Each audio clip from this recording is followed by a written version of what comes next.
ఏమిటో తెలిపే సాక్షి, క్రమమైన మార్గమేమిటో చూపే సాక్షి, ఉన్నతున్నట్టు చూపే సాక్షి, సత్య సాక్షి, ఉన్నతున్నట్టు చూపే సాక్షి, సత్య సాక్షి, సత్య సాక్షి, సత్య సాక్షి, సత్య సాక్షి, సత్య సాక్షి.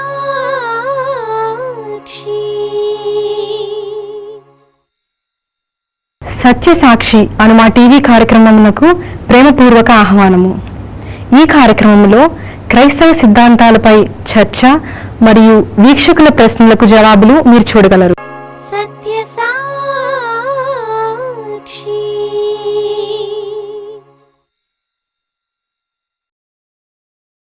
Satyasakshi witness of the truth ప్రత్యేక ఆహ్వానము. Satyasakshi summit saint Mary's auditorium Sangeet theatre వెనుక సికింద్రాబాద్ 2016 జనవరి 7 నుండి ప్రతి గురువారము సాయంత్రము 5 గంటల నుండి. ప్రసంగికులు డాక్టర్ బాబ్లు గారు మరియు బ్రదర్ వెంకటేష్ పాల్ గారు. అంశములు దేవుడు, కుటుంబము, డబ్బు, సిద్ధాంతములు, సువార్థీకరణ, నాయకత్వము, మోటివేషన్, బైబిల్ విశ్లేషణ, నమ్మకత్వము, ప్రశ్నలు జవాబులు మరియు నేనేమి చేయగలను. అందరికీ ఇదే మా ఆహ్వానము. గమనిక, ప్రతి గురువారం సాయంత్రం ఈ గొప్ప సమిట్ కు అందరూ క్రమం తప్పక వచ్చి సత్య సాక్షులై నిలిచి మీ తరంలో మీ ప్రాంతంలో వారికి ఒక మోడల్ గా ఉండండి. అందుకు కావలసిన ప్రోత్సాహము మేము మీకు ఇస్తాము. Saint Mary's auditorium Sangeet theatre వెనుక సికింద్రాబాద్ 2016 జనవరి 7 నుండి ప్రతి గురువారము సాయంత్రము 5 గంటల నుండి. ఈరోజు ప్రార్థన అనే అంశం గురించి వీక్షకులైన వారికి ఒక అవగాహన కల్పించడానికి ఈ యొక్క అంశమును మేము ఎన్నుకున్నాం. ఈరోజు చర్చించబోయే అంశము ప్రార్థన. మరి ప్రార్థన అనగా ఏమిటి, ఎందుకు మనం ప్రార్థించాలి, ఏ సమయంలో ప్రార్థించాలి, ఎక్కడ ప్రార్థించాలి, మరి ప్రార్థనకు విజ్ఞాపనకు గల తేడా ఏమిటి, మరి బైబిల్లో ప్రాముఖ్యమైన ప్రార్థనలు ఏమిటి అనే విషయాల గురించి చర్చించడానికి ఈ యొక్క చర్చా వేదిక కార్యక్రమంలో మన మధ్య డాక్టర్ బాబ్లు గారు ఉన్నారు. వారికి ప్రత్యేకమైన వందనాలు. అండ్ ఈరోజు చర్చించబోయే అంశము ప్రార్థన. అంటే ఈ యొక్క అంశం ఎన్నుకోవడానికి గల కారణం ఏంటంటే చాలామంది ప్రార్థిస్తూ ఉంటారు, కానీ అందరూ ప్రార్థిస్తున్నారు కానీ దానికి సమాధానం పొందేవారు కొంతమందే. అలా ప్రార్థన అంటగా ఏమిటి, మనం ఏ విధమైన అవగాహన కలిగి ప్రార్థించాలి అనే విషయం గురించి కులంకుశంగా చర్చించడానికి మిమ్మల్ని ఆహ్వానించాము. మరి ఈరోజు చర్చించబోయే అంశము ప్రార్థన. అసలు ప్రార్థన అనగానే ఏమిటండి? దేవునికి మనకి ఉన్న సంబంధం తండ్రి బిడ్డలకు ఉన్న సంబంధం లాంటిది. ఇప్పుడు ఒక బిడ్డ తనకి ఏం కావాలన్నా, ఆరోగ్యం కావాలన్నా, ఒంట్లో బాగోపోయినా, స్కూల్కి ఫీజు కట్టాలన్నా, ఒకవేళ తనకి ఏదైనా పెన్ కానీ బుక్స్ కానీ లేకపోతే ఏదైనా హ్యాండ్ కర్చీఫ్స్ కానీ ఏమన్నా కొనుక్కోవాలన్నా తండ్రిని అడుగుతాడు తప్పకుండా. ఇంకెవరున్నారు? తండ్రిని తప్ప ఎవరిని అడుగుతూ స్నేహితులు అడిగితే ఇస్తారా? ఎవరు? మాస్టర్ని అడిగి నాకు సంబంధం ఏంటి అంటారు, అంటారు. సరే, ఇక తండ్రే అంటే ఆ కుటుంబంలో పుట్టాడు కనుక ఆధారపడవలసింది ఇక తండ్రి. ఈ లోక అంతం వరకు లేక లోకంలో జీవించినంతకాలం ఒక విశ్వాసి, దేవుడు నమ్ముకున్న వ్యక్తి తండ్రి అయిన దేవుడి మీదనే ఆధారపడాలి. ఆధారపడడం అంటే తండ్రి ఒక ఆఫీసర్ అనుకోండి, ఆఫీసర్ కింద పనిచేసేవాళ్ళు లేదా మామూలు వ్యక్తులు ఎప్పుడు పడితే అప్పుడు నేరుగా వెళ్ళి మాట్లాడడానికి అవకాశం ఉండదు. అయితే ఒక కుమారుడు అనుకోండి, తనకి రిస్ట్రిక్షన్స్ ఉండవు, ఈ టైంలో రావాలి ఆ టైంలో రాకూడదు అనేది ఉండదు. కుమారుడు కనుక కుమారత్వాన్ని పొందాడు కనుక ఎప్పుడు పడితే అప్పుడు తండ్రితో మాట్లాడచ్చు, ఏదైనా అడగొచ్చు, సంకోచించకుండా అడగొచ్చు. అలాంటి బాంధవ్యాన్ని కలిగి ఉన్నవారుగా వారు దేవునితో సంభాషించాలి. కొంతమంది ప్రార్థన అనగానే వాళ్ళ స్వరాన్ని మారుస్తారు, వాళ్ళ రాగం మారుస్తారు, ఏడుపు స్వరాన్ని వినిపిస్తారు. అంటే కళ్ళ నుండి నీళ్ళు రావు కానీ ఏడుస్తున్నట్టుగా వాళ్ళు అడుగుతారు. ప్రార్థన అనగానే ఒక బాణీలో ఒక పద్ధతిలో చేయాలేమో అనుకుంటారు. మరి దేవుడితో మాట్లాడేటప్పుడు ఒక బిడ్డ తండ్రితో ఎలా మాట్లాడతాడో అలా యథార్థంగా మంచిగా ఒక బిడ్డ తండ్రితో మాట్లాడిన విధంగా మరి ప్రతి విశ్వాసి దేవుడి మీద ఆధారపడి ఉండాలి. అలా ఉండాలని ఆయన కోరుతున్నాడు. అంటే ప్రార్థన అంటే తండ్రితో సంబంధం కలిగి ఉండటం, అందు మాత్రమే కాదు తండ్రిని అడగటం కూడా. అంటే మన ఈ లోక బిడ్డలు ఏ విధంగా అయితే తండ్రిని అడుగుతారో అదేవిధంగా దేవుని నమ్ముకున్న బిడ్డలు దేవుని అడగటం అంటారు. అంటే చూడండి, ఈ మధ్య అందరూ ఫోన్స్ వాడుతున్నారు, సెల్ ఫోన్స్. ఈ ఫోన్స్ వాడినప్పుడు మాట్లాడేది ఇక్కడ ఉంటుంది, వినేది ఇక్కడ ఉంటుంది. సో మనం చెప్పేది వాళ్ళు వింటారు, వాళ్ళు చెప్పేది మనం ఇక్కడ చెవి దగ్గర వింటూ ఉంటాం. ఇప్పుడు ఫోన్ సంభాషణలో ఒక్కలే మాట్లాడతారా లేక ఇద్దరు మాట్లాడతారా? ఇద్దరు వ్యక్తులు మాట్లాడతారు. చెప్పేవాళ్ళు ఉంటారు, వినేవాళ్ళు ఉంటారు. ప్రార్థన కూడా ఫోన్ సంభాషణ లాంటిది. అయితే చాలామంది తెలియక ప్రార్థన అంటే వన్ వే కమ్యూనికేషన్ అంటారు. వన్ వే కమ్యూనికేషన్ అంటే వాళ్ళు మాత్రమే చెప్పడం అనుకుంటారు. లేదు, ప్రార్థన అంటే మనం ఆయన్ని అడగాలి, ఆయన మనతో సమాధానం చెప్పాలి.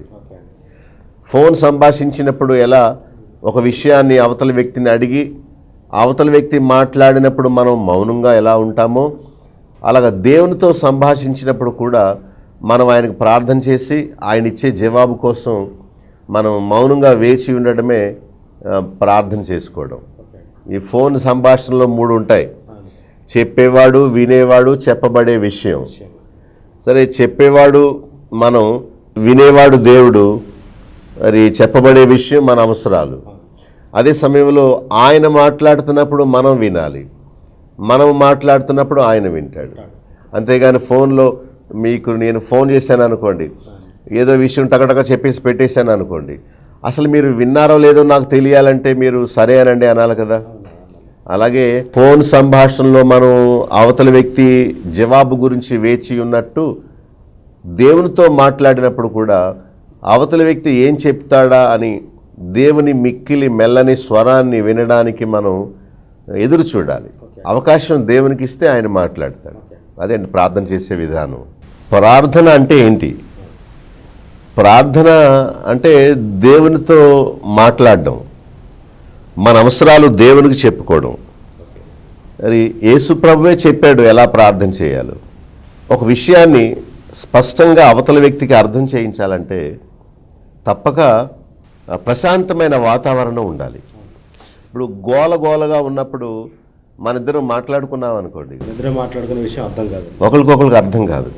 కనుక నీతో మాట్లాడాలరా అని పక్కకు తీసుకెళ్ళిపోయి విషయాన్ని, అంటే ఎవరు లేనప్పుడు ప్రశాంతంగా ఉన్నప్పుడు మనం విషయాన్ని స్పష్టంగా వాళ్ళకి అర్థం చేయించడానికి ప్రయత్నం చేస్తాం. యేసు ప్రభు కూడా మత్తయి సువార్త 6వ అధ్యాయంలో ఏం చెప్పాడంటే, నీవు ప్రార్థన చేయనప్పుడు నీవు తలుపు వేసుకొని రహస్యమందున్న దేవునికి ప్రార్థన చేయి. అంటే ఏకాంతంగా దేవునితో గడపడం అనేది మనం అలవర్చుకోవాలి. ఇంగ్లీష్లో క్వైట్ టైం అంటారు.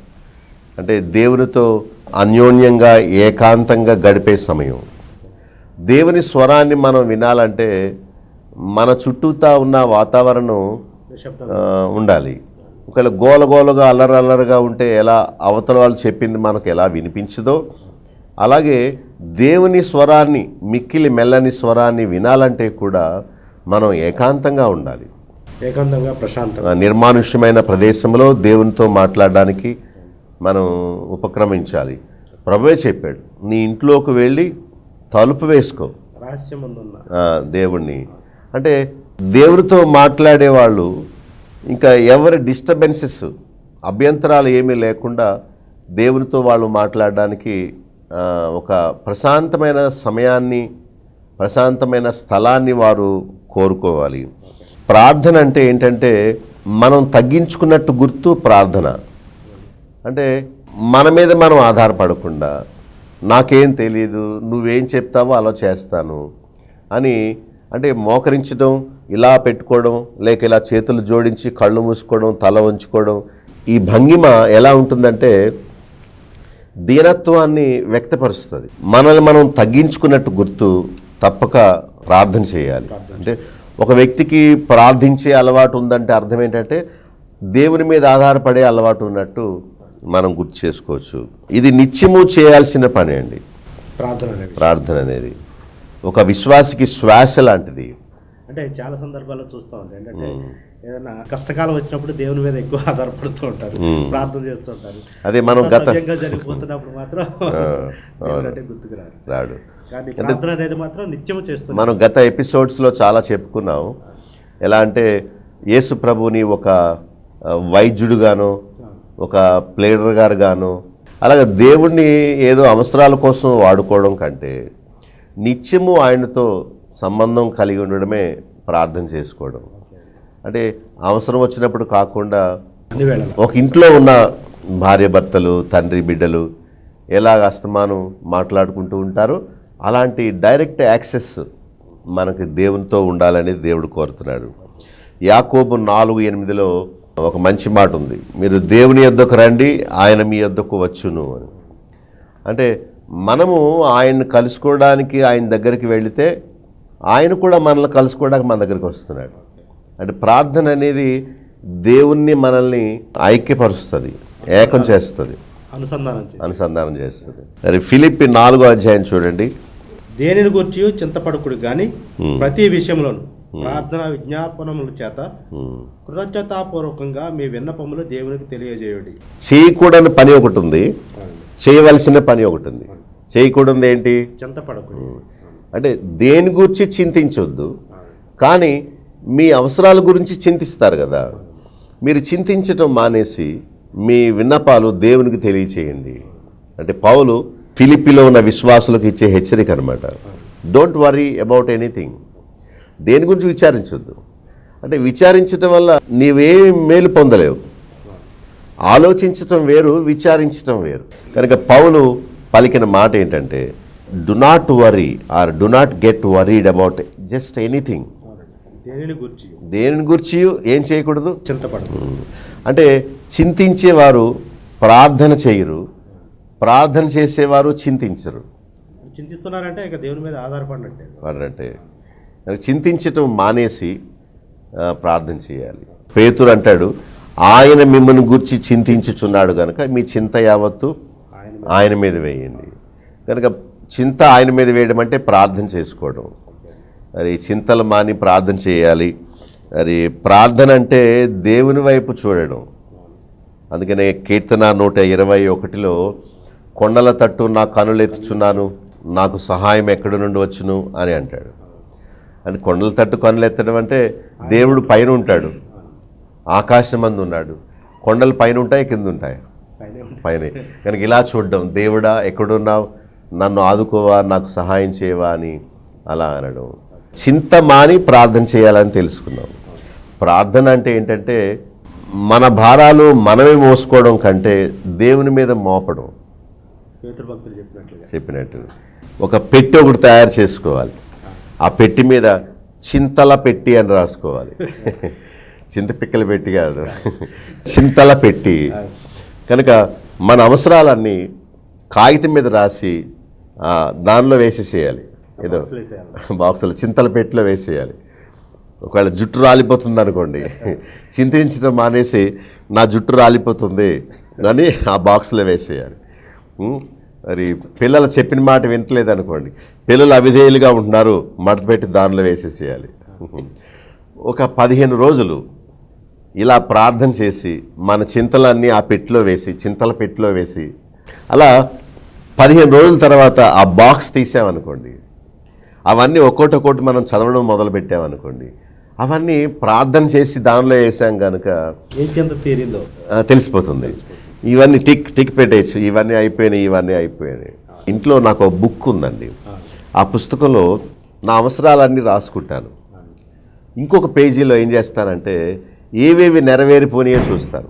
ఇప్పుడు పలానా అవసరం నాకు ఉందని రాసుకున్నాను అనుకోండి, ఒక నెల తర్వాత నేను రాసుకున్న ఈ అవసరాలన్నీ చూస్తే దానిలో ఆల్మోస్ట్ 95% పనులన్నీ నెరవేరిపోయినట్టుగా నేను గమనిస్తాను. అంటే ప్రార్థన అంశాలు స్తుతి అంశాలుగా మారిపోతాయి అన్నమాట. అలాగే మరి ప్రార్థన చేయడం అంటే దేవుని మీద ఆధారపడడం, ప్రార్థన చేయడం అంటే మన కన్నులు ఆయన వైపుకు తీయడం, లూకా సువార్త 11వ అధ్యాయంలో దేవుడు ఒక ఉపమానాన్ని చెప్పాడు. ఏంటి ఆ ఉపమానం అంటే, ఒక స్నేహితుని ఇంటికి మరో స్నేహితుడు అర్ధరాత్రి వచ్చాడు. అర్ధరాత్రి వచ్చి, మా దగ్గరికి ఒక స్నేహితుడు వచ్చాడు, ఆయనకి ఇవ్వడానికి నా దగ్గర ఏమీ ఆహారం లేదు, ఆకలిగా ఉందన్నాడు, మరి నీ దగ్గర ఏమన్నా ఉందా ఇవ్వా అని అడుగుతాడు.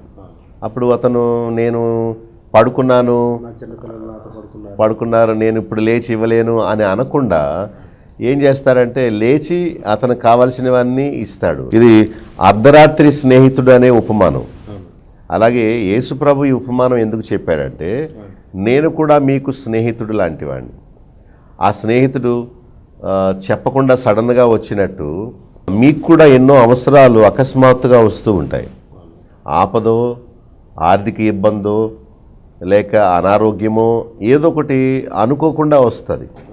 ఈ స్నేహితుడు కూడా మధ్యరాత్రి వచ్చాడు అనుకోకుండా.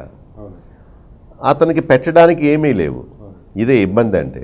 ఇప్పుడు మనకు కూడా అవసరాలు ఒక్కోసారి అనుకోకుండా వస్తుంటాయి.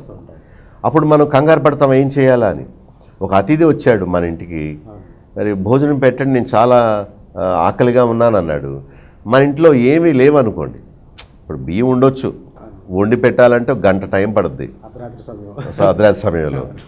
అలాంటి టైంలో అంటే ప్రభువు ఉపమాన రీతిగా చెప్పాడు. స్నేహితుడు చెప్పకుండా సడన్గా అతిథి వచ్చినట్టు మనకు కూడా ఎన్నో అకస్మాత్తుగా కొన్ని అవసరాలు వచ్చి పడుతుంటాయి. అలాంటప్పుడు ఈ లోకంలో ఎవ్వరూ మనకు సహాయం చేయరు. దేవుడు ఒక్కడే ఏ టైంలోనైనా వెళ్ళి అడగడానికి మనల్ని ఆదుకునేవాడు. కనుక ఈ ఉపమానం ద్వారా మనం ఏమి నేర్చుకుంటున్నామంటే, ఎప్పుడైనా వెళ్ళొచ్చు, దేనికోసమైనా వెళ్ళొచ్చు, ఏమైనా అడగొచ్చు మనం ప్రభుని. ఈ మంచి స్నేహితుడు కనుక నేను ఇవ్వలేను అనక వెంటనే లేచి ఇచ్చాడట. అంటే దేవునితో మాట్లాడే ఈ యాక్సెస్ని దేవుడు మనకు అనుగ్రహించాడు. క్రైస్తవులు అంటేనే ప్రార్థించేవారు. యేసు ప్రభుని నమ్ముకున్నాము అంటే అర్థం ఏంటంటే, ప్రభు మీద ఆధారపడడానికి నేను నిర్ణయించుకున్నాను, ఆయనే నా ఆధారం, ఆయనే అని ఆయన్ని ఆశ్రయించటమే. కొంతమంది ఏమంటారంటే, ప్రార్థన చేయక్కర్లేదు, ఎలా జరిగేది అలా జరిగిపోద్ది అంటారు. చూసారా? అవసరం లేదంటారు. మత్తయి సువార్తలో 6:8 చదవండి. మీరు మీ తండ్రిని అడుగక మునిపే మీకు అక్కరగానున్నవేవో ఆయనకు తెలియను. అంటే నేను అడక్క ముందే ఆయనకు తెలుసు కాబట్టి ఇక ప్రార్థన అవసరం లేదు అనుకొని చాలామంది ఈ వాక్యం ఆధారం చేసుకుని ప్రార్థన చేయక్కర్లేదు, ఎందుకంటే ఆయనకు అన్ని తెలుసు కదా అనుకుంటారు. అంటే ఆ మాట బయటికి అనకపోయినా భగవాన్కో మాలూమ్ హై, సో కైకో ఎందుకు ప్రార్థన చేయాలి, ఆయన చూసుకుంటాడులే అన్న ఉద్దేశంతో ఈ వాక్యం ఆధారం చేసుకుని అంటూ ఉంటారు. లేదు లేదు, మనం ప్రార్థన చేయాలని ఆయన ఆజ్ఞ ఇచ్చాడు. ఆయన కోరిక, ఒక బిడ్డ తండ్రి మీద ఆధారపడినట్టు మనం దేవుడి మీద ఆధారపడాలనేదే దేవుని ఉద్దేశం. మీరు ఇప్పుడు 6వ అధ్యాయము మత్తయి సువార్త 8వ వచనం చెప్పారు. దానికి అనుబంధంగానే మీరు ఇలాగ ప్రార్థన చేయండి అంటే ప్రార్థన చేయుడి అని చెప్పేసి వెంటనే ప్రభువు చెప్పాడు.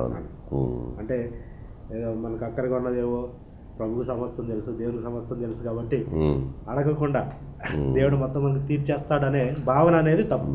ఇప్పుడు జేబులు ఖాళీ చేసేది ఆయనే, మరలా నింపేది కూడా ఆయనే.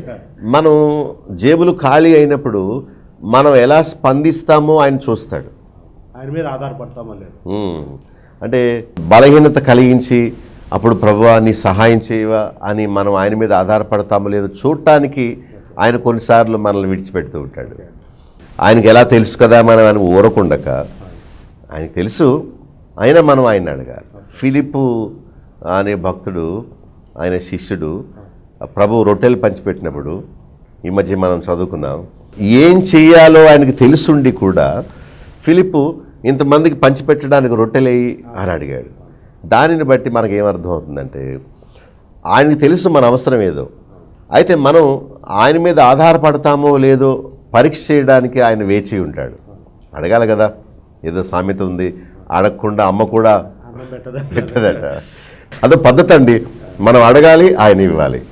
అది ప్రార్థన అంటే మనం అడగడం, దేవుని మీద ఆధారపడడం, అంతేనండి. ఆయనతో అన్యోన్యమైన సంబంధం కలిగి ఉండడం. ఇది ఒక సిస్టమ్. బిడ్డలు తండ్రి మీద ఆధారపడినట్టు ప్రభువు నమ్ముకున్న వారందరూ ప్రతి చిన్న విషయం దేవుడి మీదే ఆధారపడాలి, ఆయన్ని అడగాలి. సరే, మరి ఈ ప్రార్థన ఎందుకు చేయాలంటారు? ప్రార్థన ఎందుకు చేయాలంటే ఆయన ఆజ్ఞ. ప్రార్థించమని. మొదటి ప్రశ్నలో ప్రార్థన అంటే ఏంటో మనం చర్చించాం. ఇప్పుడు ప్రార్థన ఎందుకు చేయాలంటే దేవుడు ఆజ్ఞ ఇచ్చాడు ప్రార్థించమని. కాబట్టి మీరు ఇలాగూ ప్రార్థన చేయుడి, అడుగుడి మీకు ఇయ్యబడును, ఇవన్నీ ఆజ్ఞలు. మనం దేవుని మీద ఆధారపడినట్టు గుర్తు మనం తప్పక ప్రార్థన చేసుకోవాలి. ఇది దేవుడిచ్చిన ఆజ్ఞ కాబట్టి మనం ప్రార్థన చేసుకోవాలి. ప్రార్థన ఎందుకు చేయాలి అంటే దేవుడిచ్చిన ఒక గొప్ప అవకాశం. నన్ను అడగండి అయ్యా మీకు ఇస్తాను ఏం కావాలో అంటే ఆయన్ని అడిగి పొందగలిగే అవకాశాన్ని దేవుడే ఇచ్చాడు మనకి. అంటే మీరు పలానా టైంలోనే నన్ను కలుసుకోవాలి అని లేదు. హాస్పిటల్లో రోగులను సందర్శించే వేళలు సాయంత్రం 4 నుండి 6 గంటల వరకు మాత్రమే రావాలి. అంటే ఆ హాస్పిటల్లో ఉన్న రోగిని చూడాలంటే ఎప్పుడు పడితే అప్పుడు వెళ్ళటానికి వీల్లేదు. విజిటింగ్ అవర్స్ ఉంటాయి. ఒక ఆఫీసును కలుసుకోవాలన్నా ఈ టైంలోనే రావాలి, లేకపోతే ఫోన్ చేయాలంటే ఈ టైంలోనే చేయండి అని దేవుడు మానవులు పెట్టినట్టుగా షరతులు పెట్టలేదు. No restrictions, you can call at any time. ఏ టైంలో ఉన్నా అపాయింట్మెంట్ అక్కర్లేదు, ఎప్పుడైనా సరే నీవు పిలవచ్చు. దేవుడు ప్రేమగల తండ్రి కనుక ఎప్పుడైనా మనం ఆయనను కలుసుకునే అవకాశాన్ని ఆయనే కల్పించాడు. ఇప్పుడు ఆయన బోర్డు పెట్టాడు అనుకోండి, బిజీ బోర్డు, అప్పుడు కష్టం. ఫోన్ చేసినప్పుడు ఎంగేజ్ వస్తుంది, అంటే కస్టమర్ వేరే వారితో మాట్లాడుతున్నారు, మీరు కాసేపు లైన్లో ఉండండి లేకపోతే తర్వాత కాల్ చేయండి అని. దేవుడు ఫోన్ ఎప్పుడు బిజీగా ఉండదు. ఒకవేళ సత్యసాక్షి ఫోను మీ నెంబర్ ఎక్కువ బిజీ వస్తుందేమో కానీ అది మన ఊహకు మించింది. నేను చిన్నప్పుడు మా తమ్ముడు నేను ఒక మంచం మీద పడుకునేవాళ్ళం. అప్పుడు ఏమైందంటే మా తమ్ముడు ప్రార్థన చేసుకుంటున్నప్పుడు నేను మౌనంగా ఉండేవాడిని. తమ్ముడు అయిపోయాక చెప్దాం నేను దేవుడికి అని. అంటే చిన్నవాడిని, నాకు తెలీదు. ఇద్దరు కలిసి ఒకేసారి దేవుడికి చెప్పడం వల్ల ఆయన కన్ఫ్యూజ్ అవుతాడేమో. ఇప్పుడు మీకు ఇద్దరు మగపిల్లలు, ఈ ప్రక్క నుంచి ఒక బాబు ఆ ప్రక్క నుంచి పెద్ద బాబు ఇద్దరు కలిసి మాట్లాడుతున్నారు అనుకోండి, మరి మీరు ఇద్దరికీ సమాధానం చెప్పగలరా? చెప్పలేరు, ఇద్దరే వినలేరు కదా. అలా నేను అనుకునేవాడిని. తమ్ముడు ప్రార్థన చేయడం అయిపోయాక అప్పుడు నేను చేద్దామని అని అప్పుడు అలా చూసేవాడిని. తాను ఆమెనని చెప్పి మోకరించుకొని అప్పుడు నేను మొదలుపెట్టేవాడిని, యేసయ్య మీకు వందనాలని. మా అమ్మగారు ఈ విషయం చూసి, ఏంటి ఇప్పటి వరకు నువ్వు ఖాళీగా ఉన్నావేంటి అంటే, మరి దేవుడు కంగారు పడతాడు ఇద్దరు ఒకసారి అడిగితే అని. అప్పుడు అమ్మగారు చెప్పారు ఏమనంటే, లేదు నాయనా, ఈ లోకంలో ఉన్న కోట్లాది మంది ఒకేసారి ఆయన ప్రార్థన చేసిన దేవుడు అందరి ప్రార్థన వింటాడు. మనకు 2 చెవులు ఉన్నాయి, కానీ 2 చెవుల్లో 2 ఫోన్లు పెట్టుకొని వినగలమా? కానీ దేవుడు మానవుడు కాదు, ఆయనకి చెవులు ఉండవు. మనలాగా 2 చెవులు కలిగి ఒక్కళ్ళదే వినగలిగిన వాడు కాడు. ఆయన సర్వజ్ఞాని, అందరూ చేసిన అందరి ప్రార్థనలు వినగలిగిన వాడు కనుక మనం ఆయనను మరి డైరెక్ట్గా మాట్లాడే అవకాశం ఆయనకి ఇచ్చాడు. మరి ఆయనకు తెలియదని మనం చెప్పాలా? ఇది ఒక భక్తి భావం అండి. అనుదిన ఆహారము నేడు మాకు దయచేయము అంటే ఎప్పుడెప్పుడు కావాలి మనకు ఆహారం? రోజు కావాలి. అంటే రోజు మనం దేవుణ్ణి ప్రార్థన చేయాలి, రోజు ఆయన మీద ఆధారపడాలి. అలా మనం దేవునికి మొరపెట్టాలని, దేవుని మీద ఆధారపడాలని ఆయనకు తెలుసు. అయినా కానీ మనం ప్రభుని అడగాలని దేవుడు కోరుతున్నాడు. అంటే ప్రార్థన చేయడం ఎందుకు అవసరం అంటే, మన రోజువారీ పనుల్లో ఆయనను కూడా ఇన్వాల్వ్ చేయడం అంటే ఆయన్ని కూడా తీసుకురావడం. అంటే నా పని నేను చేసుకోగలను, నా అవసరాలు ఆయనకు తెలుసు, ఇంక దేవునికి చెప్పక్కర్లేదు అని అనుకోకుండా ఆయనను ప్రతిదానికి యాడ్ చేయాలి. దేవుడి మీద మనం సంపూర్తిగా ఆనుకోవాలని ఆయన కోరుతున్నాడు. చిన్న విషయాల్లో మనం చేసుకోగలిగి, పెద్ద విషయాల్లో మనకు మించిపోయినవి మాత్రమే ఆయన మీద పెట్టి అలా వాడుకోవడం కాదు. తప్పక అంటే మనం దినచర్యలో భాగంగా రోజు ఏం చేస్తాం? నిద్రపోతాం, భోజనం చేస్తాం, స్నానం చేస్తాం, మన పనిపాట్లు ఈ పనులన్నిటిలో ఆయన్ని కూడా పాలి భాగస్తునిగా చేయాలి ఏం చేసినా. అంటే ఆయనతో అన్ని వేళల అన్ని సమయాల్లో కూడా ఆయనతో సహవాసం కలిగి ఉండాలి. అన్ని విషయాల్లో కూడా విషయాల్లో కూడా ఓకే. అంటే ఆయన లేకుండా నేనేం చేయలేను, ఆయన నాకు సహాయం చేస్తేనే నేను చేయగలను అని రోజువారీ పనులు మనం తప్పకుండా చేస్తాం. అవును. మనం వారానికి ఒకసారి భోజనం చేస్తావా, లేదా వారానికి ఒకసారి స్నానం చేస్తావా? అలాగా రోజు చేసే పనులు, రొటీన్గా చేసే పనులు ఉంటాయి. వాటిలో ప్రార్థన కూడా ఒక భాగం అయిపోవాలి, అలవాటు పడిపోవాలి. ప్రార్థన అనేది ఏదో చిలక పలుకుల్లా మన పెదవులతో పలికేదిగా ఉండకూడదు, అది హృదయంలోంచి రావాలి. నిజంగా మనం ఓ తండ్రితో మాట్లాడినట్టుగానే మనం చేస్తే మంచిదనేది నా ఉద్దేశం అండి. అంటే ప్రార్థన అనగానే చాలామంది ఏమనుకుంటారంటే మోకరించి యేసు ప్రభువా నీకు స్తోత్రాలైనా అని మొదలు పెట్టడమే అనుకుంటారు. అది ప్రార్థనే. కానీ ఇంకా ఉన్నతమైన అనుభవం ఏంటంటే ఎప్పుడు ఆయనతో మాట్లాడడం, దేవా సహాయం చేయండి, నాయన కృప చూపండి అని మనం ఏం పని చేస్తున్నా సరే మరి దేవునితో మాట్లాడుతూ ఉండడం. అది అంటే కేవలం మోకరించి చేసేది మాత్రమే కాదు, లేక మందిరానికి వెళ్ళి చేసేది మాత్రమే కాదు. నిత్యము మనం ఏం పని చేస్తున్నా ఏ ప్రదేశంలో ఉన్నా దేవుడితో మనం మాట్లాడుతూ ఉండడం. ప్రభు సహాయం చేయవా, కృప చూపండి అయినా, బలపరచండి అయినా, సహాయం చేయండి నాయన అనుకుంటూ ఎప్పుడు ఒక పిచ్చివాడు తనలో తను మాట్లాడుకున్నట్టు మనం కూడా దేవుడితో మాట్లాడుతూనే జీవితకాలం అంతా గడపాల్సి ఉంది. అది ప్రార్థన అంటే. యేసు ప్రభువే మనకు మాదిరిగా ఉన్నాడు, ఇలా చేయమని చెప్పాడు. చూడండి మత్తయి సువార్త 14:23లో ఆయన ప్రజలను పంపివేశాడు. చదవండి 14:23. ఆయన ఆ జన సమూహములను పంపివేసి ప్రార్థన చేయుటకు ఏకాంతముగా కొండ ఎక్కిపోయి సాయంకాలం అయినప్పుడు ఒంటరిగా ఉండేది. చూసారా, యేసు ప్రభువే తాను జీవిస్తూ మనకి చెప్పాడు ఎందుకు చేయాలి అని. అంటే ప్రజలను తన చుట్టూ ఉన్న జనాన్ని పంపివేశాడు, ఏకాంతముగా అంటే ఒంటరిగా ప్రార్థన చేయడానికి కొండ ఎక్కాడు. దేవునితో మాట్లాడేటప్పుడు ఏకాంత ప్రార్థన ఎంతో అవసరం. ఆయన జనాన్ని ఎందుకు పంపివేశాడంటారు? అదండి ఏకాంతంగా ఉండటానికి, ఏకాంత సమయం కోసం. ఒకవేళ ఒక గృహిణి ఉందనుకోండి, ఇంట్లో పనిచేసే స్త్రీ ఉందనుకోండి, తాను దేవునితో మాట్లాడాలనుకున్నప్పుడు మధ్యాహ్నం భర్త డ్యూటీకి వెళ్ళిపోయాడు అనుకోండి, పనిలోకి, పిల్లలు స్కూల్కి వెళ్ళిపోయారు అనుకోండి, వంట పని పూర్తి అయిపోయింది, వీళ్ళందరినీ పంపేసి ఒక గంట సేపు దేవునితో గడుపుదాం అని ఏకాంతంగా ప్రభుతో బైబిల్ చదువుకొని ప్రార్థన చేసుకొని ప్రభుతో గడపడం. అంటే ప్రభు ఇలా చేయమని మనకు మాదిరిగా ఉంచి వెళ్ళాడు. చేయవలసిన పని ఏంటంటే ఇంట్లో ఉన్న వాళ్ళందరినీ పంపేయాలి. ఓకే, అంటే నిర్మానుష్యమైన స్థలం కోసం, పరిస్థితుల కోసం అందరినీ పంపివేశాడు. తర్వాత ఆయన కొండ ఎక్కాడు. కొండ ఎందుకు ఎక్కాడంటే దేవుడికి సమీపంగా ఉంటాననా? అంటే కొండ మీద ఎవరు ఉంటారు కదా. ఇప్పుడు భూమి మీద ఇళ్ల మధ్యలో జనం సమూహం ఎక్కువ మంది ఉంటారు. మరి కొండ ఎప్పుడైతే ఎక్కుతాడో ఇంకా కొండ మీద జనం ఎవరు ఉండరు కదా. ఏకాంత సమయం కోసం ఆయన కొండ ఎక్కాడు. అదనమాట. సరే, జనాన్ని పంపివేశాడు, కొండ ఎక్కాడు, ఏకాంతంగా ఒంటరిగా ప్రార్థన చేయడానికని అలా వెళ్ళాడు. కనుక దేవునితో గడిపే సమయం ఎంతో ఉన్నతమైంది. అది దేవుడు నిజంగా తన మిక్కిలి మెల్లని స్వరాన్ని మనకు వినిపించాలంటే మనం తప్పక ఏకాంత సమయాన్ని కోరుకోవాలండి. 26వ అధ్యాయం 36వ వచనంలో ఆయన గెత్సెమనే తోటకు వెళ్ళాడు. అంటే ఒక ప్లేస్ను ఆయన నిర్ణయించుకున్నాడు. ఆ తోటలో ఎవరు ఉండరు గనుక ఏకాంతంగా ప్రార్థన చేయడానికి కొండ ఎక్కడం, తోటలోకి వెళ్ళడం. మీరు ఎప్పుడైనా తోటలోకి వెళ్ళారా ప్రార్థన చేసుకోవడానికి?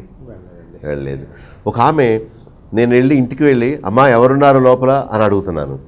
ఇల్లు తలుపు దగ్గరికి వేస్తుంది, లోపల ఉన్నారేమో అనుకున్నాను. ఏమండి అని పిలిచాను, ఎవరు రారే, చాలాసేపటికి రావట్లేదు. అప్పుడు దగ్గరికి వెళ్ళి తలుపు కొట్టాను, లోపల ఎవరు ఉన్నట్టు శబ్దాలు రావట్లేదు. అప్పుడు ఒక ఆమె, ఆ ఇంటి ఆమె బయట నుండి వచ్చింది. నేనన్నా ఎక్కడికి వెళ్ళారు మీరు, ఇక్కడున్నారు అనుకున్నాను అన్నాను. అప్పుడు ఆమె ముసుగు తీసి, కళ్ళు అంతా వాచిపోయి ఉన్నాయి, తడిగా ఉన్నాయి కళ్ళు అంతా. ఏమండి, పైన ఒక జామ చెట్టు ఉందండి మాకు, ఆ కింద చెట్టు, ఆ కొమ్మలు అలాగా డాబా పైకి వస్తాయి. ఆ పిట్టగోడ దగ్గర నీడ వస్తుందండి. నేను ప్రార్థన చేసుకోవడానికి డాబా పైకి ఎక్కి ఆ చెట్టు కింద చిన్న టవల్ వేసుకొని అక్కడ ఏడుస్తూ దేవునికి రోజు ప్రార్థన చేసుకుంటానండి. చూసారా, కొండ ఎక్కింది ఆమె. అంటే కొండ దగ్గరలో ఏం కొండలు లేవు, ఏకాంత ప్రదేశం కోసమని డాబా మీదకి ఎక్కి ఆ చెట్టు నీడలో ఎవరికి కనిపించకుండా అలా దేవునితో ఏకాంతంగా గడుపుతా ఉంది. చూసారా, అంటే యేసు ప్రభువే మనకు నేర్పాడు ఈ జీవితం, ఏకాంత ప్రార్థన. అసలు అది దేవుణ్ణి ప్రేమించే వాళ్ళు ఆ పని చేయగలుగుతారు. దేవుని ప్రేమించిన వాళ్ళు యేసుప్రభు తండ్రి పగలంతా కాపాడు, రాత్రంతా తోడేయండి, వేసినాడు, ఆమె దట్ అయిపోయింది అంతే. అంటే మొక్కుబడి బ్రదర్ మాట అనేసేయడం, కిందకు వచ్చేయడం అనమాట. కానీ ప్రభు తోటలోకి వెళ్ళాడు. ఒకవేళ మనకు తోట అందుబాటులో ఉంటే తోటలోకి వెళుతాం. ఇందాక చెప్పినట్టు తోటలు గిట్టలు ఏమీ లేకపోతే డాబా ఎక్కి ఆ చెట్టు నీడలో ప్రార్థన చేసుకుంటాం. యేసుప్రభు ఇంకో ఐడియా ఇచ్చాడు. ఒకవేళ తోటలు లేవు, డాబాలు లేవు, నీవు ఇంట్లోనే నీ గదిలోనే తలుపు వేసుకొని ప్రార్థన చేయాలి. మొత్తం మీద దేవునితో అన్యోన్యంగా గడపడం, దేవునితో ఏకాంతంగా గడపడం, రహస్యమందున్న దేవునికి మన రహస్య విన్నపాలన్నీ చెప్పుకోవడం, అది ప్రార్థన యొక్క గొప్ప ఉద్దేశం. మార్కు సువార్త 1:35 చూడండి. అంటే యేసు ప్రభు జీవితం ఎలా మాదిరిగా ఉండిందో మనం గమనిద్దాం. ఆయన పెందలకడనే లేచి, ఎప్పుడు లేచాడు? పెందలకడ అంటే అర్థం ఏం చదవండి, ఇంకా ఉంది కదా. ఇంకను చాలా చీకటి ఉండగా, అంటే ఏ పొద్దున్నే లేచి ప్రార్థన చేసుకోవాలా, 8 గంటలకు చేసుకోకూడదా అంటే అది కాదు. అక్కడ ఉద్దేశం ఏంటంటే ఉదయాన్నే ఎందుకు లేచాడంటే ప్రజలు ఇంకా లేవకముందే, గోల ప్రారంభం అవ్వకముందే, అంటే ప్రశాంతంగా ఉన్న సమయంలోనే, తొలి గడియల్లోనే, ఉదయాన్నే నాకు క్రొత్త దినాన్ని దేవుడు ఇచ్చాడు, నేను ఆయనతో గడిపే నా పనిని ప్రారంభిస్తాను అన్న ఉద్దేశం. చాలామంది ఉదయం 3 గంటలకు లేచిపోయే వాళ్ళు ఉన్నారు, 4 గంటలు లేచేవాళ్ళు ఉన్నారు, 5 గంటలకు లేచేవాళ్ళు ఉన్నారు. వీళ్ళు ఎందుకు లేస్తున్నారు ఉదయాన్నే అంటే ప్రభుతో ప్రశాంతమైన సమయాన్ని గడపడానికి. ఇక 7-8 అయిందనుకోండి, ఇంకా శబ్దాలు, ఎవరెవరో ఇంటికి వస్తారు, ఫోన్ వస్తూ ఉంటుంది, లేకపోతే పిల్లలు అల్లరి చేస్తూ ఉంటారు, అందరూ నిద్రపోయి లేస్తారు కదా, ఇంకా ప్రశాంతమైన సమయం దొరకదు. మళ్ళా రాత్రి అంతా గడిస్తేనే కానీ సమయం దొరకదు. కనుక ఉదయాన్నే గడిపే సమయం అదెంతో ప్రశస్తమైంది. ఆ సమయాన్ని ప్రభుతో గడపడానికి మనం ఉపయోగిస్తే ఎంతో మనం ధన్యులం అవుతాం. ఆయన ఉదయాన్నే లేచి ఎక్కడికి వెళ్ళాడు? ఇంకను చాలా చీకటి ఉండగానే బయలుదేరి అరణ్య ప్రదేశంలోకి వెళ్ళి, అంటే తెల్లవారుజామున వెళ్ళిపోతున్నాడు అరణ్య ప్రదేశం. ఇంటి దగ్గర ఉంటే స్వేచ్ఛగా ప్రార్థన చేసుకోలేనేమో అని. నేను ఒక సహోదరిని ప్రార్థన మీటింగ్లో మీ అవసరాలు చెప్పండి అన్నాను. ఆమె అన్నది ఆత్మీయంగా ఎదుగునట్లు ప్రార్థన చేయండి అంది. అది చేస్తానులేమ్మా, కానీ దేవుడు మీకు మీ కుటుంబంలో ఎలాంటి మేలు చేయాలని కోరుతున్నాడో చెప్పండి అన్నాను. అంత బాగానే ఉన్నామండి, ఆత్మీయంగా ఎదిగినప్పుడు అంటే ఆమెకి ఎన్నో అవసరాలు ఉన్నాయి, కానీ అవన్నీ నాకు చెప్పడం ఆమెకి ఇష్టం లేదు. మీతో చెప్పడం ఇష్టం. ఇప్పుడు కుటుంబంలో ఆర్థిక ఇబ్బందులు ఉంటాయండి, భర్త ద్వారా భార్య ద్వారా సమస్యలు ఉంటాయి, చిన్నపిల్లల ద్వారా సమస్యలు ఉంటాయి. అవన్నీ అందరికీ చెప్పుకోలేము. కనీసం అన్న పాస్టర్ గారికి చెప్పుకోలేకపోయింది. ప్రవక్త ఏమన్నాడు? గొడుక్కున్నావేంటి, తాగేసి వచ్చావా, మత్తుగా ఉన్నావా, నీ దగ్గరున్న ఆ సీసా అవతల పాడేసి ఏంటి తాగుతున్నావు నువ్వు, వస్తామని పొద్దున్న నుంచి వస్తున్నాను. కానీ ఆమె అమ్మ అలా అనకండి, నేను మత్తురాలే ఉండలేదు, నేను నా తండ్రికి చెప్పుకుంటున్నాను నా బాధ అంటే. పాస్టర్ గారు కూడా అర్థం చేసుకోలేరు నా అవస్థ అన్న భావంతో తాను దేవుడికే చెప్పుకుంటా ఉంది. కనుక మరి అరణ్య ప్రదేశానికి ప్రభు ఎందుకు వెళ్ళాడు అంటే స్వేచ్ఛగా చెప్పుకోవడానికి. ఇప్పుడు ఇంటి దగ్గర మనం గట్టిగా మాట్లాడుతున్నాం అనుకోండి, నిద్రపోయే వాళ్ళకి ఇబ్బంది. చూసారా, అంటే ఇంట్లో పిల్లలు ఉంటారు, భర్త ఉంటుంది, భార్య ఉంటారు, ఇంట్లో పెద్దవాళ్ళు ఉంటారు. వీళ్ళు పొద్దున లేచిపోయి పాట పాడేసి శబ్దం చేసేసి గట్టిగా ప్రార్థన చేసేస్తూ ఉంటే వాళ్ళకి చాలా ఇబ్బంది. ఏంటి పొద్దున్నే గొడవ చేస్తున్నావు, మమ్మల్ని నిద్రపోనివ్వా అని బద్ధకంగా ఉన్నవాళ్ళు ఆమె లేచి ప్రార్థన చేసుకుని మనం చేసుకుందాం అనే అభిప్రాయం ఉండదు, చిరాకు పడుతుంటారు. మరొకటిని మన హృదయంలో ఉన్న ఈ బాధను మనం ఇంకొకళ్ళు వినేలా ప్రార్థన చేయాలంటే కూడా మనకి మనసు ఒప్పదు. కనుక ఎవ్వరు వినని ప్రదేశం అంటే నేను గట్టిగా దేవునికి నోరు ఇప్పి గట్టిగా చెప్పుకున్నా ఎవరు వినకూడదు, నా తండ్రి ఒక్కడు వింటే చాలు అన్న భావంతో నోరు విప్పి ప్రార్థన చేసుకోండి. ఎందుకంటే ప్రభు చెప్పాడు, మీ కంఠధ్వని వినబడినట్లు ప్రార్థన చేయండి అని. అంటే దావీదే తన కీర్తనలో అంటాడు, ఉదయమున నా కంఠధ్వని నీకు వినబడినట్లు నేను నీకు ప్రార్థన చేస్తున్నాను అన్నాడు. అంటే ప్రార్థన చేసినప్పుడు మన కంఠధ్వని ఏం చేయాలి? వినబడాలి, చేయాలి. మనం మౌనంగా ప్రార్థన చేస్తున్నాం అనుకోండి, ఇలా అనుకుంటున్నాం అనుకోండి, మనం ఏం పలుకుతున్నామో కూడా మనకు తెలియదు. ఒకసారి నిద్ర వస్తుంది. అయితే మనం మాటలు స్పష్టంగా పలుకుతూ మనం ప్రార్థన చేసామనుకోండి, అప్పుడు సైతాను వింటాడు, దేవుడు వింటాడు. మన మనసుకు కూడా మనం ఏం పలుకుతున్నామో అది మనకు తృప్తిగా అనిపిస్తుంది అనమాట. ఇంకో వాక్యం మనం చూస్తే లూకా 5:16లో ప్రభు యొక్క ప్రార్థన జీవితం మనకి మాదిరిగా ఉంది. ఆయన ప్రార్థన చేయుటకు అరణ్యంలోనికి వెళ్ళుచుండెను. 6:12 చూడండి. అరణ్యంలోకి వెళ్ళి ఏం చేశాడు? ఆ దినముల యందు ఆయన ప్రార్థన చేయుటకు కొండకు వెళ్ళి దేవుని ప్రార్థించుట యందు రాత్రి గడిపెను. అమ్మో, ఆల్ నైట్ ప్రేయర్ అనమాట. అంటే దేవునికి ప్రార్థన చేయడం రాత్రి గడిపెను అంటే ఆయన రాత్రంతా తండ్రితో మాట్లాడుతూనే గడిపాడు అనమాట. చూసారా, ఈ రోజుల్లో ఆల్ నైట్ ప్రేయర్ అని చాలామంది కూడుకుంటారు, కానీ వాళ్ళు పూనకం వచ్చినట్టుగా ఇలా పడిపోతూ ఉంటారు. ఒక సంఘం వారు నాకు తెలుసు, వాళ్ళు ఏం చేస్తారంటే రాత్రంతా మనం ప్రార్థన చేసుకుందామని ఒకరింటికి వెళ్తారు. ప్రార్థన వీరుల బృందం అట, ఉట్టిదే వాళ్ళంతా నిద్రపోతుల బృందం. 20 మంది వెళ్ళి ఉపవాసం అనే పేరుకు ఉపవాసం, కానీ వాళ్ళు పెట్టిన ఉప్మా, వాళ్ళు పెట్టిన గారెలు, బూరెలు, స్వీట్స్, ఆ రోజుల్లో ఏ పలహారం ఉంటుందో, ఏ పళ్ళు ఉంటాయో బాగా తినేసి గ్లాసు నిండా పాలు తాగేసి మనం ఇప్పుడు ప్రార్థన చేసుకుందాం అని అంటారు. పొట్ట నిండా ఆహారం ఉండి ప్రార్థనకు మోకరిస్తే మనం మోకరించగలమా? నిద్ర వచ్చేస్తుంది. సరే, వాళ్ళందరూ మెల్లగా మోకరించిన వాళ్ళే మెల్లగా అలా పక్కేస్తారు. ప్రార్థించే వ్యక్తి అట ఏం చేస్తాడు? నిద్రమత్తులో ఏదో ఏదో ఏదో ప్రార్థన చేసి నోటుకు వచ్చిన మాటలు, అంటే తాగుబోతూ ఎలా మగతలో ఏదేదో మాట్లాడతాడో, వీళ్ళు సగం నిద్ర సగం మెలుకుతో ఏదో ప్రార్థన చేసేసి ఆమెననేసి నిద్రపోయే వాళ్ళని లేగు నేను చేయడం అయిపోయింది ఇక నువ్వు చెయ్యి అని చెప్పి ఈయన అని పడుకుంటాడు. అప్పుడు ఈయన గారు నిద్రలేచి అని ఎలా చూసుకుని అందరూ నిద్రపోయి ఉంటారు. ఈయన మొదలెడతారు ప్రార్థన. ఎందుకు వచ్చిందండి ఇది?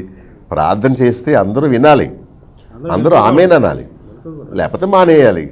ఈ ప్రార్థన పేరు మీద అందరూ వెళ్ళిపోయి ఆ ఇంట్లో పడుకొని తెల్లవారులు ఒకళ్ళ తర్వాత ఒకళ్ళు ప్రార్థన చేయడం, ఇది ఏం ప్రార్థన ఇది? యేసు ప్రభు అరణ్యంలోనికి వెళ్ళి రాత్రంతా ప్రభుతో రాత్రి గడిపాడు. అంటే రాత్రంతా తండ్రితో ఆయన మాట్లాడుతూనే, ఇదంతా మంచి మాదిరి. రాత్రంతా ప్రశాంతంగా ఉంటుంది కదా, ఏ శబ్దాలు ఉండవు, ఎవరి మనుషుల అభ్యంతరం ఉండదు. తనలో ఉన్న భారాన్ని బట్టి అలా ఆ ప్రభు అలా చేశాడు. మనం కూడా సమస్యలు ఎక్కువైనప్పుడు కనీసం నెలకొకసారైనా మన ప్రభు సన్నిధిలో రాత్రంతా గడిపి ఏకాంతంగా దేవునికి చెప్పుకొని మన భారాలను చక్కగా లిస్ట్ అవుట్ చేసుకొని అంశాలన్నీ రాసుకొని ఒకదాని తర్వాత ఒకటి దేవునితో గడిపి ప్రార్థన చేసి, నాకు తెలిసిన ఒక భక్తుడు ఉన్నాడు. ఆయన ప్రపంచ పటాన్ని తన ముందు పెట్టుకొని ఒక చెయ్య ఇండియా మీద, మరోసారి చైనా మీద, మరొకసారి అమెరికా దేశం మీద ఇలా వేసి, ప్రభా ఈ దేశాన్ని రక్షించండి అని, అలాగా అన్ని ప్రదేశాల గురించి, అధికారుల గురించి చక్కగా రాత్రంతా అలా ప్రార్థన చేస్తూ గడిపాడు. మరి యేసు ప్రభువే మనకు మాదిరిగా ఉన్నాడు కాబట్టి మనం అలా చేయాలి. సరే, మరి ఇప్పటివరకు ప్రభు మనకు మాదిరిగా ఉన్నాడు ప్రార్థించే విషయంలో, ఏకాంతంగా ప్రార్థన చేసే విషయంలో. తను కూడా ప్రభు పరిచర్య జరిగించేటప్పుడు కొండ మీదకి వెళ్ళి ప్రార్థించడం, అరణ్య ప్రదేశంలోకి ఏకాంతంగా వెళ్ళి ప్రార్థించడం, అన్ని విషయాలు తెలియజేశారు. మరి యొక్క ప్రార్థన ఎలా చేయాలని, ఎలా చేయకూడదు, అంటే ప్రార్థించే విషయాల్లో మనం ఏ విధంగా ఉండాలి, ఎలా చేయకూడదు. మంచి ఇలాంటి అవగాహన మన విశ్వాసులకు ఎంతో అవసరం. ఎలా ప్రార్థన చేయాలి, ఎలా చేయాలి. దానికంటే ముందు ఒక మాట చెప్తాను. మత్తయి సువార్త 26వ అధ్యాయం చూడండి, 41వ వచనం. మీరు శోధనలో ప్రవేశించకుండానట్లు మెలకువగా ఉండి ప్రార్థన చేయండి. అంటే శోధన తప్పించుకోవాలంటే మెలకువగా ఉండి ప్రార్థన చేసుకోవాలి. యేసు ప్రభు శిలువ శ్రమలు వస్తాయని ముందే శిష్యులకు చెప్పాడు. చెప్పి ఆ శోధనను మీరు జయించాలంటే ప్రార్థన చేసుకోండి. ప్రార్థన చేసుకోవడం వల్ల శక్తి, బలం వస్తుంది. అప్పుడు మనం శోధన జయించడానికి శక్తిమంతులం అవుతాం. ఇప్పుడు ఏదైనా కుస్తీ పోటీ పెట్టారనుకోండి, 10 రోజులు లంకణాలు చేసిన ఆ వ్యక్తిని తీసుకెళ్ళి ఆరోగ్యంగా ఉన్న వ్యక్తితో కుస్తీ పోటీ పెడితే ఇలా పట్టుకుని ఇలా అనగానే అయిపోతాడు. అయితే బలంగా ఉన్న వ్యక్తే ఇంకొక బలంగా ఉన్న వ్యక్తిని ఢీ కొట్టడానికి శక్తి గలవాడు అవుతాడు. అయితే ఇది శరీర బలం కాదు, ఆత్మబలం. మనము పోరాడేది మనుషులతో కాదు, సమస్యలతో పోరాడుతున్నాం. సమస్యలతో పోరాడడానికి మనకు శరీర బలం కాదు కావాల్సింది, మనకి ఆత్మబలం కావాలి, దేవుని శక్తి మనకు కావాలి. మనం దేవుని శక్తిని పొందాలంటే ప్రార్థన ద్వారా పొందుతాం. ఇప్పుడు మన దగ్గర సెల్ ఫోన్స్ ఉన్నాయి. ఆ సెల్ ఫోను రోజంతా ఉపయోగకరంగా పనిచేయాలంటే మనం ఛార్జ్ పెట్టాలి, రాత్రి ఛార్జ్ పెట్టాలి. కనీసం 3 గంటల సేపు సెల్ ఫోన్ ఛార్జ్ అయిందనుకోండి, అప్పుడు 24 గంటల సేపు పనిచేస్తుంది. మనం ఈ 3 గంటల సేపు సెల్ ఫోన్ ఛార్జ్ చేయడానికి కాసేపు పెట్టి తీసేసి మాట్లాడేసి మళ్ళీ పెట్టి కాసేపు పెట్టి ఇలా చేస్తే ఇంక ఛార్జ్ ఏమవుద్ది? అలాగా దేవుని సన్నిధిలో ప్రార్థన చేసుకున్న సమయం అంతా మన సెల్ ఫోన్ని, అంటే మన హృదయాన్ని, మన ఆత్మను, మన జీవితాన్ని దేవునితో అనుసంధానం చేసి బలం పొందాలి, చేసుకోవాలి. ఇప్పుడు యేసు ప్రభుని సిలువేయడానికి పట్టుకోవడానికి వచ్చారండి. ఇలాగా అనగానే నేనే ఆయనను అని చెప్పి అప్పగించుకున్నాడు. సిలువ శ్రమలు సంతోషంగా ఆయన భరించాడు. ఇప్పుడు శిష్యులు ఎందుకు పారిపోయారు చెప్పండి మీరు? వాళ్ళ ఆత్మసిద్ధంగా మెలకుగా లేరు. ప్రభు చెప్పాడు, మీరు శోధనలో ప్రవేశింపకుండానట్లు మెలకుగా ఉండి ప్రార్థన చేసుకోండి. అంటే వాళ్ళు సిద్ధపడి ఉండలేదు గనుకనే నీవు కూడా ప్రభు శిష్యుల్లో ఒక్కడవు కదా అనగానే అమ్మమ్మ ఆయన ఎవరో నాకు తెలియదు అంటే శోధనలు ఏమైపోయాడు? పడిపోవడానికి కారణం ఏంటి?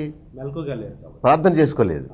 అంటే యేసు ప్రభు ప్రార్థన చేసుకున్న మూలానే చనిపోయేటంత శోధన వచ్చినా కూడా ధైర్యంగా దాన్ని జయించాడు. ఈ శిష్యులు 11 మంది అప్పటికే ఇస్కరియోతు వెళ్ళిపోయాడు.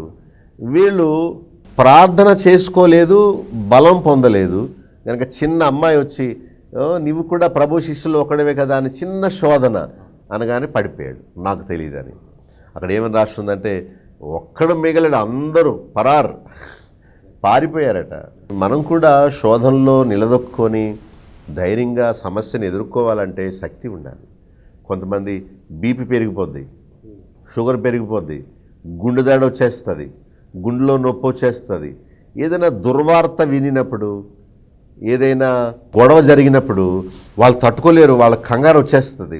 ఎందుకంటే వాళ్ళకి మనోనిబ్బరం లేదు. అంటే క్రైస్తవులు బలంగా ఉండాలంటే ఎలాంటి పరిస్థితినైనా ధైర్యంగా ఎదుర్కోవాలి అంటే తప్పక వాళ్ళు మనోనిబ్బరం, మనోధైర్యం కలిగి ఉండాలి.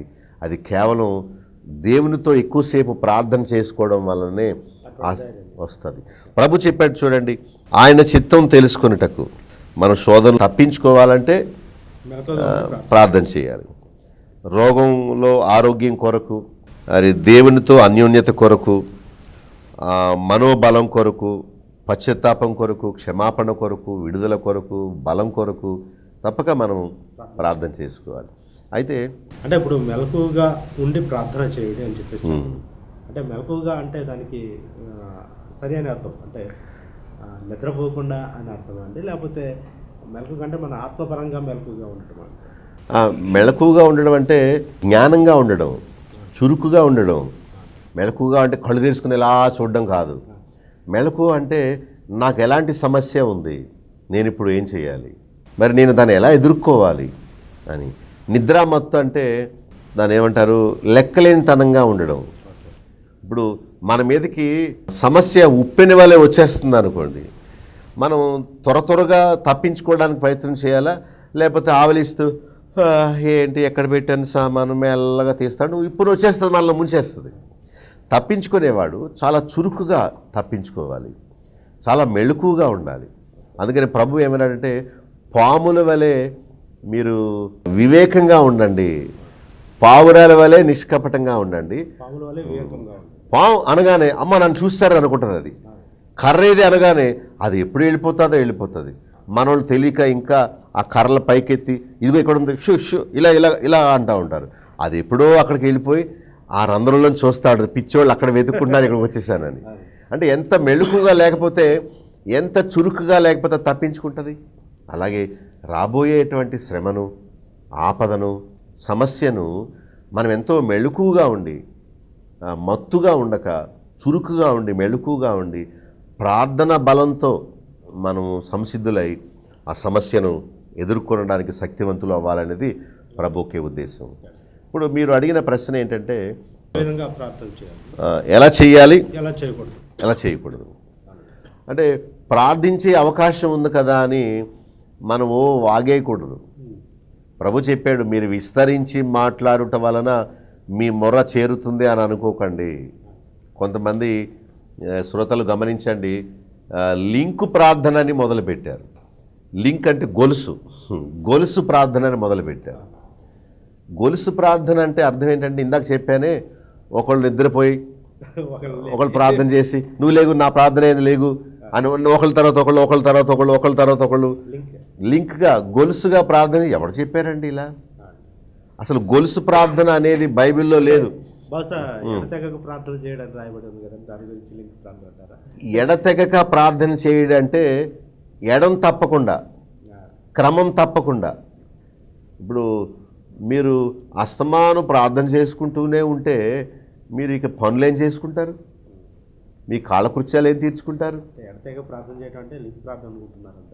లేదు. ఇప్పుడు బోధకులు తప్పు అర్థం చెప్తున్నారు. చూడండి, బైబిల్లో లింకు ప్రార్థన లేదు కనుక దాన్ని అనుసరించవద్దు. ఒకవేళ మీరు గొలుసు ప్రార్థన, లింకు ప్రార్థన మీరు చేస్తున్నారు అనుకోండి, అది వాక్యానుసారము కాదని తెలుసుకోండి. ఏది వాక్యములో లేదో దాన్ని ఖండించండి. ఒకవేళ పాస్టర్ గారు పెట్టారంటే ఆయన కూడా తప్పు చేస్తున్నారు అనుకోండి.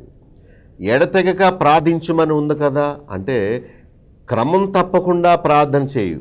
మనం ఇందాక చెప్పుకున్నట్టు క్రమం తప్పకుండా భోంచేస్తాం, క్రమం తప్పకుండా టీ తాగుతాం, క్రమం తప్పకుండా నిద్రపోతాం. అలాగ రోజు చేసే రోజువారీ పనులు ఎలా ఉన్నాయో అలాగ ప్రార్థన కూడా మన దినచర్యలో భాగంగా తప్పకుండా మనం ప్రార్థన చేయాలనేది దేవుని యొక్క ఉద్దేశం. అంతేగాని లింకు ప్రార్థనని చేసి మనం ఎడం తప్పకుండా అస్తమానం అందరూ చేస్తూనే ఉండడం అనేది బైబిల్లో ఎలాంటి ఉదాహరణ ఎక్కడా లేదు. అలా ఎవరూ ప్రార్థన చేయలేదు. క్రమం తప్పకుండా ప్రార్థన చేయడం అలవర్చుకోండి, కానీ ఏదో గొలుసు ప్రార్థన, లింకు ప్రార్థన అనేది వాక్యానుసారం కాదు. కాబట్టి అలాంటి పద్ధతి, ఆచారం తప్పని మనం తెలుసుకోవాలి. మరి ఎలా ప్రార్థన చేయాలి, ఎలా చేయకూడదు? ముందు ఎలా ప్రార్థన చేయాలంటే లూకా సువార్త 11వ అధ్యాయంలో ప్రభు చెప్పాడు మనకు ఎలా ప్రార్థన చేయాలి. లూకా 11:2 చదవండి. అందుకైన మీరు ప్రార్థన చేయనప్పుడు, తండ్రి నీ నామం పరిశుద్ధపరచబడును గాక, నీ రాజ్యం వచ్చును గాక. ఓకే, అంటే మీరు ప్రార్థన ఎలా చేయాలో నేను నేర్పను, మీకు ప్రభు నేర్పిందే చెప్తాను. ఎలా ప్రార్థన చేయాలి అంటే, తండ్రి, పరలోకమందున్న తండ్రి, మా తండ్రి అని తండ్రిని సంబోధిస్తూ ప్రార్థన చేయాలి.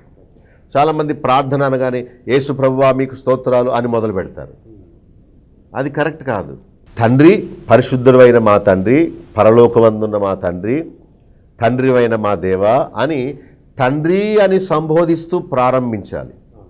ఆ తర్వాత నీవు మధ్యలో యేసు ప్రభువా నా కొరకు ప్రాణం అర్పించినందుకు నీకు వందనాలు ప్రభువా అని ప్రభువుకి ప్రార్థన చేయొచ్చు, ప్రభువుని స్తుతించవచ్చు. అంతేగాని ప్రార్థన మొదలుపెట్టినప్పుడు మాత్రం ఎలా ప్రార్థన చేయాలంటే తండ్రి అని, అంటే తండ్రివైన దేవా ఇదిగో నీ కుమారుడైన యేసుక్రీస్తు నామములో నిన్ను చేరుతున్నాను అని. అందుకని ప్రార్థనలో చివరి ఏమంటారు? యేసు నామమున ప్రార్థిస్తున్నాము తండ్రి అంటారు. అంటే ప్రార్థించేది ఎవరికి? తండ్రికి. ఎవరి నామములో ప్రార్థన చేస్తున్నాం? యేసుక్రీస్తు మధ్యవర్తిగా ఉన్న ఆయన నామములో తండ్రిని మనం చేరడానికి ప్రయత్నం కనుక ప్రార్థన చేసే వాళ్ళందరూ పరిశుద్ధాత్మ దేవా అనకూడదు, అయితే యేసు ప్రభువా అని అనకూడదు. తండ్రివైన దేవా అని తండ్రిని సంబోధిస్తూ ప్రార్థన చేయమని మనం నేర్చుకుంటున్నాం. ఇప్పుడు సత్యసాక్షి టీవీ ప్రోగ్రాంలో మీరు వినేవి చూచేవన్నీ మీకు ఆశ్చర్యంగా అనిపించవచ్చు. ఎందుకంటే ఏంటంటే ఇలా చెప్తున్నారు, అరే నా విషయం చెప్తున్నా. అదే బైబిల్లో ఉన్నది మీకు చెప్పినప్పుడు మీరు ఎందుకు ఆశ్చర్యపోతారు? ఒకవేళ బైబిల్లో లేనిది చెప్తే మీరు నన్ను ప్రశ్న వేయచ్చు. వెంటనే ఫోన్ చేసి, నా నెంబర్ మీకు అందుబాటులో ఉంది, ఎప్పుడు ఫోన్ చేసినా నేను ఎన్ని పనులున్నా ఒకవేళ ఆలస్యమైతే నేను మళ్ళా మీకు ఫోన్ చేసి అందుకుంటానే కానీ నేను గర్వంగా నేను మాట్లాడను, నా కింద వాళ్ళు మాట్లాడతారని ఎప్పుడు చెప్పాను. ఫోన్ చేయండి, నేను మీతో మాట్లాడతాను. బైబిల్లో ఉన్నదే మీకు చెబుతున్నాను, బైబిల్లో లేనిది చెప్పట్లేదు. యేసు ప్రభువు మనకు ప్రార్థన చేయడం నేర్పుతూ తండ్రి అని సంబోధిస్తూ ప్రార్థన చేయమని అన్నాడు. పరిశుద్ధాత్మకు చాలామంది ప్రార్థన చేస్తున్నారు, పరిశుద్ధాత్మ దేవా అంటున్నారు. అది తప్పు. పరిశుద్ధాత్మకు ప్రార్థన చేసిన వాళ్ళు బైబిల్లో ఎవరు లేరు. అలా చేయమని కూడా ప్రభువు కానీ అపోస్తలు కానీ మనకు చెప్పలేదు. కనుక తండ్రికి ప్రార్థన చేయి, నీ ఆత్మను నాకు సమృద్ధిగా అనుగ్రహించు అని ప్రార్థన చేయొచ్చు. చూసారా? కనుక ఎలా ప్రార్థన చేయాలంటే తండ్రిని సంబోధిస్తూ ప్రార్థన చేయాలి. యోహాను సువార్త 14:13 చూడండి. ఇంకొక నియమాన్ని మనం చూద్దాం. మీరు నా నామమున దేనిని అడుగుదరో తండ్రి కుమారుని యందు మహిమపరచబడుటకై దానిని చేతును. చూసారా? నా నామమున దేనిని అడుగుదురో అంటే మనం ఏమడిగినా ఎవరి నామములో అడగాలి? యేసు ప్రభు నామములో. చూసారా?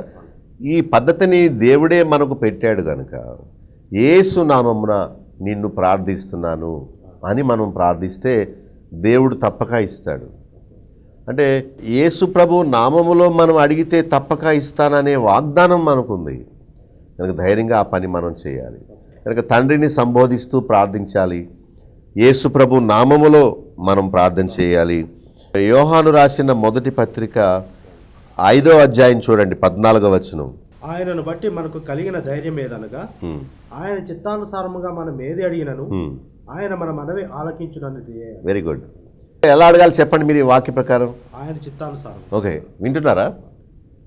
దేవుని చిత్తానుసారంగా ఏమడిగినా దేవుడు దాన్ని మనకు ఇస్తాడు. ఇప్పుడు యోహాను 15వ అధ్యాయంలో మీకు ఏది ఇష్టమో అడుగుడి అన్నాడు. ఏది ఇష్టమో అడుగుడు అని చెప్పి నాకు రెండో భార్య ఇష్టమని అడుగుతాడు ఒక అతను. మీరు నాయందు మీ మాటలు నిలిచి ఉన్నప్పుడు అంటే భక్తి గలవాడు ఏమడుగుతాడు? దేవునికి అడుగుతాడు. అంతేగా నేను అన్నట్టు రెండో భార్య నాకు ఇయ్యి, నో. అంటే దేవుని యందు నిలిచి ఉన్నవారు కేవలము ఆయన చిత్తానుసారమైందే అడుగుతారు, అంతేగాని వ్యర్థమైంది అవసరం కాంది అడగరు. వాళ్ళు దేవుని బిడ్డలు కాబట్టి దేవుని చిత్తానికి అనుకూలమైన ప్రార్థనే చేస్తారు. ప్రభువా నేను దెబ్బలాటకి వెళ్తున్నాను, మంచి బూతులు ఇవ్వండి అంటారు ఎవరైనా? అలా అనకూడదు. ప్రభువా నేను కొట్టడానికి వెళ్తున్నాను, నా చేతికి మంచి బలమైన గట్టిగా వేసేలాగా చేయండి ప్రభువా, నా చేతిని బలపరచంటారా? దట్ ఈస్ బ్యాడ్ ప్రేయర్, అది చెడ్డ ప్రార్థన. కనుక ప్రభువు యొక్క వాగ్దానం ఏంటంటే ఆయన చిత్తానుసారముగా ఏమడిగినా మనం ఆయన చిత్తానుసారంగానే మాట తీసేసి ఏమడిగినా ఇస్తాడని పట్టుకుంటారు. ఏమడిగినా ఇవ్వడు. ఎప్పుడైతే ఆయన చిత్తానుసారంగా అడుగుతారో అప్పుడు ఆయన ఇస్తాడనేది మనం నేర్చుకోవాలి. కండిషన్ అన్నమాట. ఇందాక చెప్పిన మాట చదవండి ఒకసారి. యోహాను సువార్త 15:7. నా యందు మీరు మీ యందు నా మాటలను నిలిచి ఉండిన యెడల మీకేది ఇష్టమో అడుగుడి. సరే, ఎప్పుడు ఏది ఇష్టమో అడగాలి? నా యందు మీరును మీ యందు నా మాటలను నిలిచి ఉండిన యెడల. ఆయన యందు మనం ఉండాలి, మన యందు ఆయన మాట నిలిచి ఉండి అడగాలి. అలా అడిగితేనే దేవుడు మనకి ఇస్తాడు. మనం నిలిచి ఉండక అడిగితే ఏమిస్తాడు? ఇప్పుడు నాకు ఒక ఆమె ఫోన్ చేశారండి. ఫోన్ చేసి, అయ్యా మా పొలం కోర్టులో ఉందండి, ప్రార్థన చేయండి అయ్యగారు, ఇలా మేము చాలా దూరం నుంచి మాట్లాడుతున్నాం, 10 సంవత్సరాల నుంచి మేము కోర్టులో పోరాడుతున్నామండి, ఇప్పటికీ మాకు విడుదల దొరకలేదు, ప్రార్థన చేయండి అన్నారు. అప్పుడు అన్నాను, అమ్మా ప్రార్థన చేస్తాను మంచిదే, కానీ మీరు బాప్తీసం తీసుకున్నారా అని అడిగాను. ఆమె అన్నది, మాకు యేసుప్రభు అంటే ఇష్టమేనండి, మేము ఓసీలు అండి, ఇష్టమే కానీ మేము ఇంకా బాప్తీసం తీసుకోలేదండి అన్నారు. నేను అన్నాను, అమ్మ మీరు ప్రభు ఆజ్ఞ గైకోకుండా దేవుడు మీకు సహాయం ఎందుకు చేస్తాడు? ఇప్పుడు ఆయన బిడ్డలుగా మనం దత్తత చేయబడిన తర్వాత అప్పుడు తండ్రిని అడగాలి. నీవు ఆయన బిడ్డగా దత్తత చేయబడకుండా నాకు ఇది కావాలి అది కావాలి అడిగితే దేవుడు ఎందుకు ఇస్తాడు? ఇవ్వడు కదా. అలాగే మనం ఆయనందు నిలిచి ఉండి, అప్పుడు ఆమెకి ఏం చెప్పానంటే, అమ్మ మీరు బాప్తీసం తీసుకోండి, దేవునికి బిడ్డగా ముందు దత్తత చేయబడండి, అప్పుడు ఆయన మీకు సహాయం చేయాలో అక్కర్లేదు ఆయన నిర్ణయిస్తాడు. మీరు ఏదో అభిమానం చూపిస్తున్నారు, యేసుప్రభు కూడా ఒక మంచి దేవుడే అంటున్నారు, కానీ ఆయన యందు నిలిచిలేరు, ఆయన మాటలు మీ యందు లేవు. ఆయన మాటలు మనలో నిలిచి ఉండడం అంటే ఆయన చెప్పినట్టు చేయడమే. మరి బాప్తీసం తీసుకోమని దేవుడు చెప్పాడు, మరి నీవు ఆ ఆజ్ఞ గైకొనలేదు, కానీ నాకు ఈ ప్రభువ పొలం మీద నాకు లేకపోతే కోర్టు సమస్యలు నాకు విజయం ఇయ్యి అంటున్నావు. దేవుడు నీ ప్రార్థన వినాలంటే నువ్వు ముందు దేవుని ఆజ్ఞలను గైకొనాలి. మత్తయి సువార్త 6:33 చాలా మంచి వాక్యం అండి అది. కాబట్టి మీరు ఆయన రాజ్యమును నీతిని మొదట వెతుకుడి అప్పుడు అవన్నీ మీకు అనుగ్రహింపబడు. ఓకే, కానీ దేవుడు ప్రార్థనకు ఎప్పుడు జవాబిస్తాడు? మొదట ఆయన రాజ్యాన్ని నీతిని వెతకాలి. ఎప్పుడైతే ఆయన రాజ్యాన్ని నీతిని అంటే, ఆయన రాజ్యాన్ని అంటే పరలోక రాజ్యాన్ని, అంటే నీ ఉద్దేశం పరలోక రాజ్యానికి వెళ్ళడం అనేదే నీ ఏకైక గురి అయి ఉండాలి. రెండవది నీతి జీవితాన్ని, పరలోక రాజ్యాన్ని వెతకాలి, నీతి జీవితాన్ని వెతకాలి. ఎవరైతే ఇవి రెండు వెతుకుతారో అప్పుడు అవన్నీ మీకు అనుగ్రహింపబడు. కనుక ఇవి మనం వెతకకుండా నాకు త్రాగడానికి, తినడానికి, కట్టుకోవడానికి, అక్కడ అదే పైన ఏమి తిందుమో, ఏమి త్రాగుదమో, ఏమి ధరించుదమో అనే విషయాల గురించి ప్రభువు చెబుతూ, ముందు రాజ్యాన్ని నీతిని వెతకండి, అప్పుడు అడగండి, ఇవన్నీ నేను మీకు ఇస్తాను. మన వాళ్ళేమో ముందు ఇవన్నీ ఇచ్చే తర్వాత వెతుకుతూ ఉంటారు. వాళ్ళు అలా అనంతవరకు వాళ్ళు ఏం మేలు పొందలేరు. దేవుని వాక్యం ఎప్పుడు స్థిరంగానే ఉంటుంది. వాళ్ళే మారాలి. వాళ్ళ గురించి దేవుడు తన పద్ధతి మార్చుకోడు. మనమే దేవుని పద్ధతిలోకి రావాలి. తండ్రిని సంబోధిస్తూ ప్రార్థించాలి, కుమారుని నామములో ప్రార్థించాలి, ఆయన చిత్తానుసారంగానే అడగాలి, అప్పుడే ఇస్తాడు. తర్వాత ఆయన యందు నిలిచిండి అడగాలి. తర్వాత ఆయన రాజ్యాన్ని వెతుకుతూ ప్రార్థన చేయాలి. Satya Sakshi, witness of the truth ప్రత్యేక ఆహ్వానము. Satya Sakshi summit saint Mary's auditorium Sangeet theatre వెనుక, సికింద్రాబాద్. 2016 జనవరి 7 నుండి ప్రతి గురువారము సాయంత్రము 5 గంటల నుండి. ప్రసంగికులు డాక్టర్ బాబ్లు గారు మరియు బ్రదర్ వెంకటేష్ పాల్ గారు. అంశములు: దేవుడు, కుటుంబము, డబ్బు, సిద్ధాంతములు, సువార్థీకరణ, నాయకత్వము, మోటివేషన్, బైబిల్ విశ్లేషణ, నమ్మకత్వము, ప్రశ్నలు జవాబులు మరియు నేనేమి చేయగలను. అందరికీ ఇదే మా ఆహ్వానము. గమనిక: ప్రతి గురువారం సాయంత్రం ఈ గొప్ప సమ్మిట్ కు అందరూ క్రమం తప్పక వచ్చి సత్య సాక్షులై నిలిచి మీ తరంలో, మీ ప్రాంతంలో వారికి ఒక మోడల్ గా ఉండండి. అందుకు కావలసిన ప్రోత్సాహము మేము మీకు ఇస్తాము. Saint Mary's auditorium Sangeet theatre వెనుక, సికింద్రాబాద్. 2016 జనవరి 7 నుండి ప్రతి గురువారము సాయంత్రము 5 గంటల నుండి. మా చిరునామా డాక్టర్ బాబులు గండి, chairman, Bethel assembly, Nallajerla. Pin code 534112, పశ్చిమ గోదావరి జిల్లా, ఆంధ్రప్రదేశ్. మా ఫోన్ నంబర్స్ 08818277442. మరొక ఫోన్ నెంబర్ 277333. మా సెల్ నెంబర్ 9440111250. మరొక సెల్ నెంబర్ 9000000803. మా ఈమెయిల్ ఐడి satysakshiTV@gmail.com. మా వెబ్సైట్ www.bethelassembly.net.